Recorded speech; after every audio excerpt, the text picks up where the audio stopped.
Every empire believes it's different, that it's stronger, smarter, immune to the rules of history, but every empire collapses the same way, not through invasion, not through rebellion, but through its own money. Currency collapse has ended every dominant empire in human history. Rome, Spain, Britain, all fell the same way. Each believed they were special. Each ignored the warnings.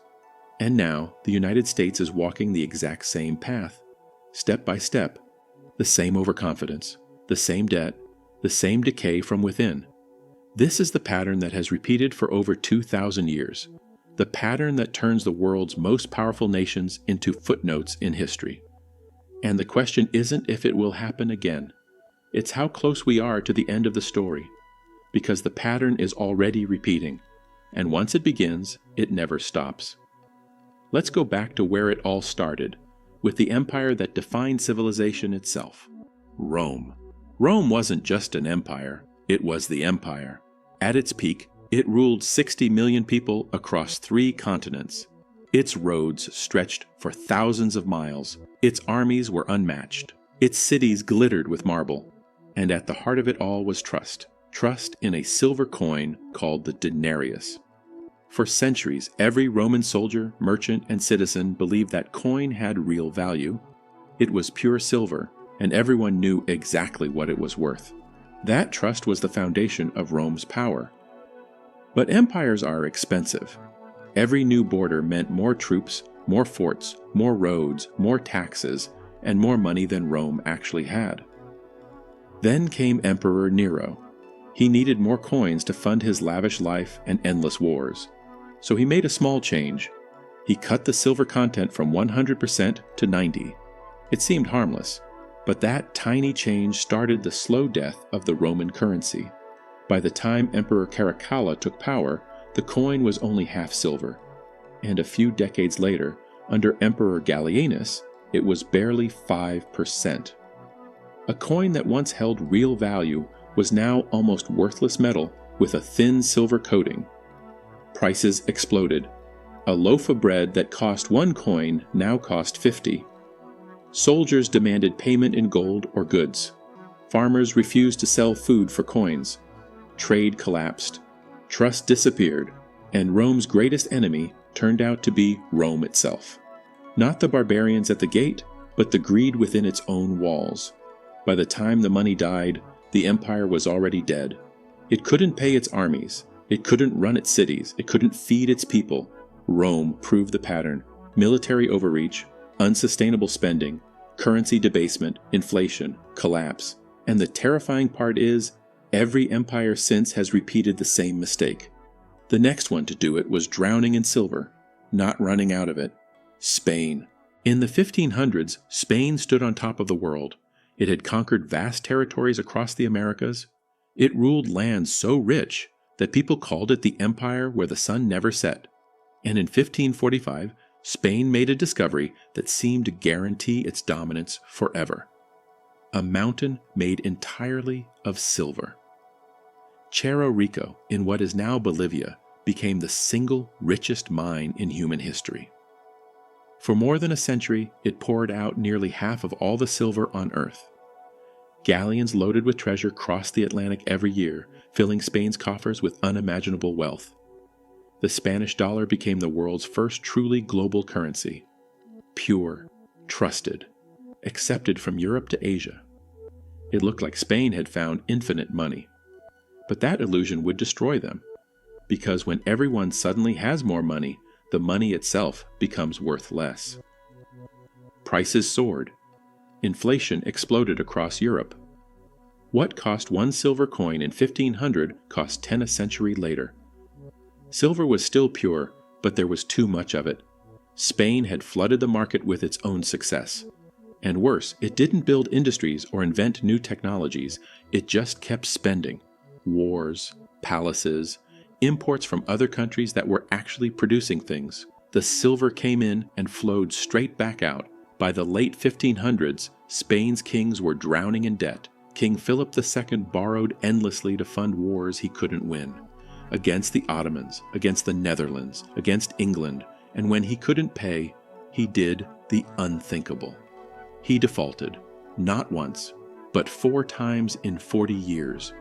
The richest empire in the world went bankrupt over and over again. Each default destroyed confidence. Lenders stopped trusting Spain. Interest rates soared. The government began minting coins with less silver. And just like Rome, the currency became a lie. By the 1600s, Spain's power was fading fast. Its economy hollowed out, its armies unpaid, its colonies slipping away. The empire built on silver ended not in battle, but in bankruptcy. Too much money, too little wisdom. Spain proved the pattern again. Wealth, overspending, inflation, collapse.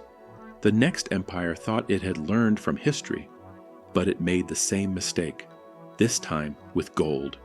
Britain. For over 2 centuries, Britain ruled the world.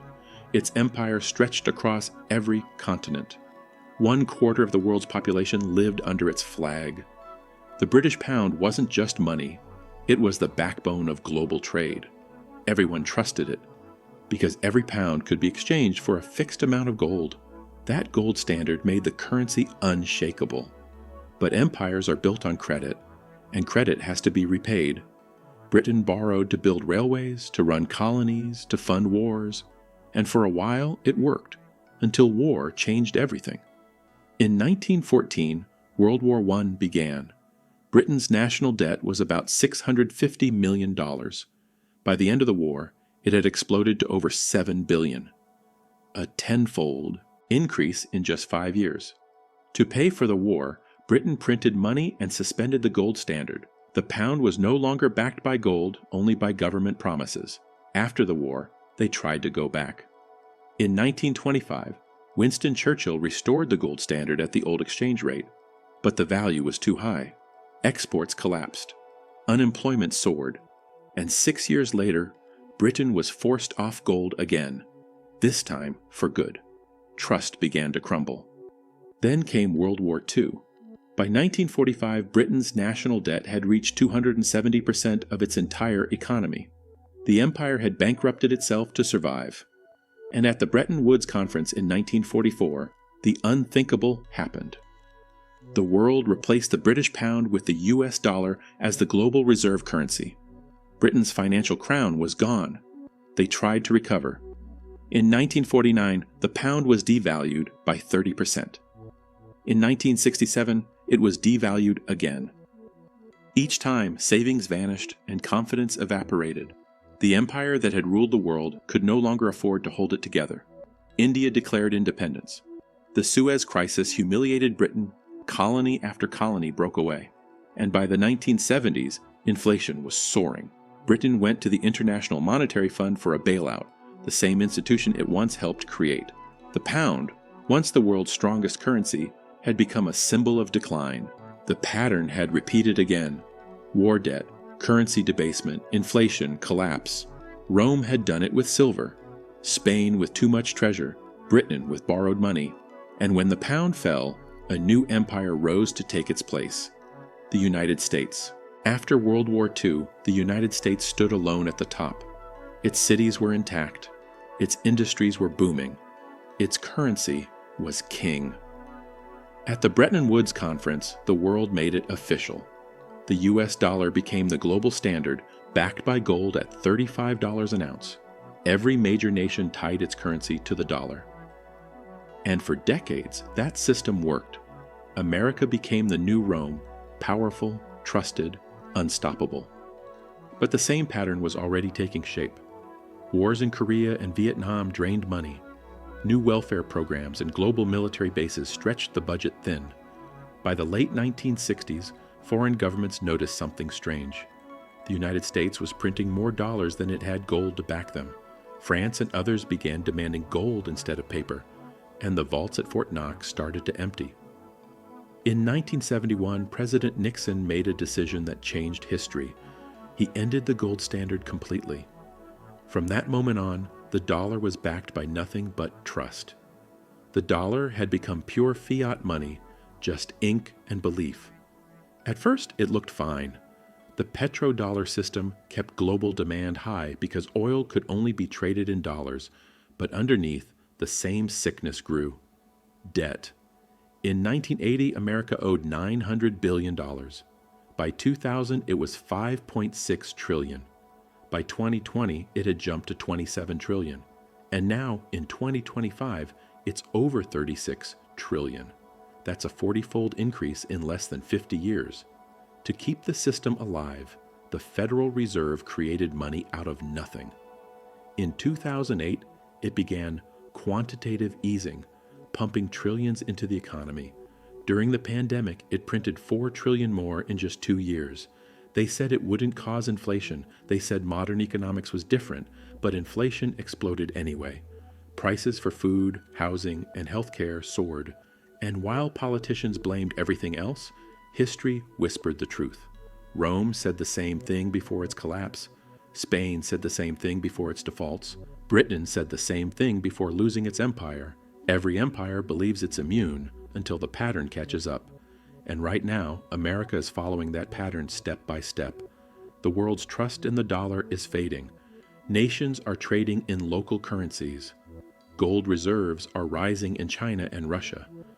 Global reserves held in dollars have dropped from 70% to 58%. The signs are everywhere.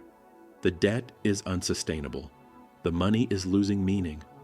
And the pattern, the same one that ended every empire before, is unfolding again. The only question left is how much time remains before the next stage begins. Stage 5. Every empire that has collapsed economically has followed the same script. Different names, different rulers, same story. The pattern doesn't just rhyme, it repeats, step by step. Stage 1. Dominance. The empire rises to unmatched power. Its currency is trusted. Its economy is unstoppable. Stage 2. Overextension. The empire spreads too far, too fast. Too many colonies, too many promises, too many wars. Stage 3. Deficit spending. It starts borrowing more than it earns. At first, it seems manageable. Then it becomes permanent. Stage 4. Currency debasement. The empire can't borrow or tax enough, so it creates more money. Rome reduced silver in the denarius. Spain flooded the world with silver. Britain abandoned gold. America prints dollars from nothing. Stage 5. Inflation. Prices rise. Wages stagnate. Everyday life becomes harder. People feel it before they understand it. Stage 6. Loss of confidence. The people stop trusting the money. The world stops trusting the empire. Stage 7. Collapse. The economy cracks. The military weakens. The empire fades into history. That's the pattern. 7 stages, 4 empires, 2,000 years of repetition. And right now, the United States is standing at stage 5. Inflation isn't just a statistic, it's a symptom. Confidence in the dollar is already slipping. Foreign banks are quietly moving away from it. New alliances are forming. New systems are emerging. And once the world loses faith in the dollar, the final 2 stages begin quickly. Stage 6 is the breaking point. Stage 7 is irreversible. That's when history stops whispering and starts shouting. Every time this pattern has appeared, the outcome has been the same. Because the math never changes. You can't spend more than you earn forever. You can't print wealth out of thin air. And you can't destroy trust without destroying the empire that depends on it. The United States isn't the first to face this moment, but it might be the last to pretend it's different. Because when the pattern reaches its final stage, there's no turning back. The only question left is what comes after. History always gives us clues about what happens after the fall. Once an empire reaches stage 6, the path ahead splits into 3 directions. The first is a controlled decline. Britain followed this path after World War II. It lost its empire, its global currency, and its dominance, but it didn't vanish. It accepted its new place, adjusted, and slowly rebuilt. The second path is total collapse. That was Rome. Its money became worthless, its government crumbled, its armies turned against it, and Europe descended into centuries of chaos. This is the darkest version, the moment when trust, order, and leadership all disappear at once. The third path is a reset and restructure. When the system fails, a new one rises. Sometimes it's a new currency backed by gold. Sometimes it's a coalition of nations creating a new reserve. Sometimes it's digital, fast, global, and controlled. Painful, yes, but survivable. The question is which path the United States will choose. Because right now, none of the numbers add up.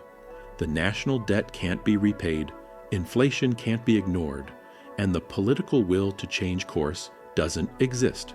Default would destroy the dollar instantly. More inflation means slow collapse, and restructuring would take unity, something America doesn't have anymore. What makes this moment different is scale. Rome fell and Europe suffered. Spain collapsed and Europe adjusted. Britain fell and the world moved on. But the dollar isn't regional, it's global. Every central bank, every trade deal, every market depends on it. If it falls, the ripple will be felt everywhere. From Wall Street to small villages, from billionaires to farmers, from today's empires to tomorrow's survivors. The pattern says it's close. The debt says it's close. The money printing says it's close. History has watched this sequence unfold 4 times before, and it's never been wrong. You can deny it, you can delay it, but you can't escape it. Because the math of empire never lies. Rome believed it was invincible. Spain believed its silver would last forever. Britain believed it could borrow without consequence. And America believes it's different. It's not. The pattern doesn't care about belief, it only cares about reality. And reality is closing in. If this gave you a new perspective, subscribe. Because when the pattern completes, you'll want to understand what happened and why. History has the answers, and the pattern never lies. Every empire begins with strength and ends with denial. They all start the same way, united, ambitious, unstoppable, and they all end the same way, divided, indebted, and blind to the truth staring them in the face. Rome fell when its silver turned to dust. Spain fell when its mountains of treasure became worthless. Britain fell when its credit ran out and its colonies walked away. And now, America stands on that same cliff. 36 trillion in debt, hundreds of military bases across the world, a currency backed only by promises, and a generation pretending the rules of history no longer apply. But history doesn't care about promises or pride. It only cares about patterns.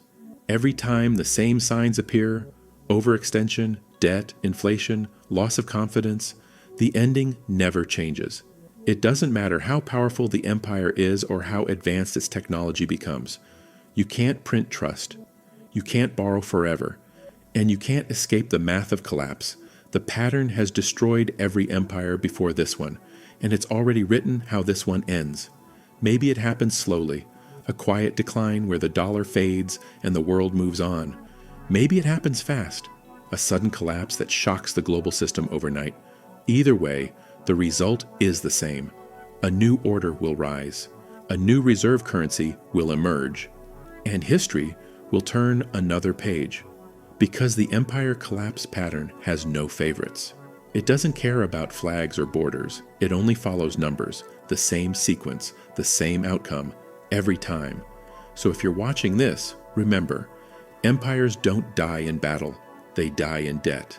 And when the currency falls, the empire follows. That's not prophecy, that's pattern, and the pattern never lies.